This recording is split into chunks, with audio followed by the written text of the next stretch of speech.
నా 100 డేస్ ట్రాన్స్ఫర్మేషన్లో ఈరోజు day 17. Morning weight 75.85 ఉంది. ప్రీ-వర్కౌట్ తీసుకున్నాం. జిమ్కి వెళ్ళిపోయాం. కొంచెం ఆఫ్ చేసా.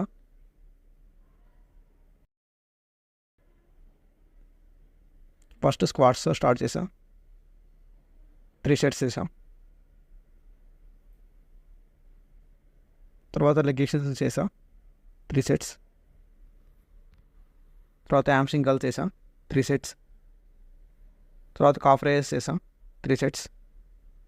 దాంతో మన వర్కౌట్ కంప్లీట్ అయింది. పోస్ట్ వర్కౌట్లో ఓవర్ నైట్ ఓట్ మీల్ తినేసా. లంచ్లో పన్నీర్ శాండ్విచ్ తినేసా. అన్ని బర్త్డే కోసం వాళ్ళ ఇంటికి వెళ్ళిపోయాం. బర్త్డే పార్టీలో బిర్యానీ చికెన్ తినేసా. 10K steps complete. Day 17 complete. Let's do it again tomorrow.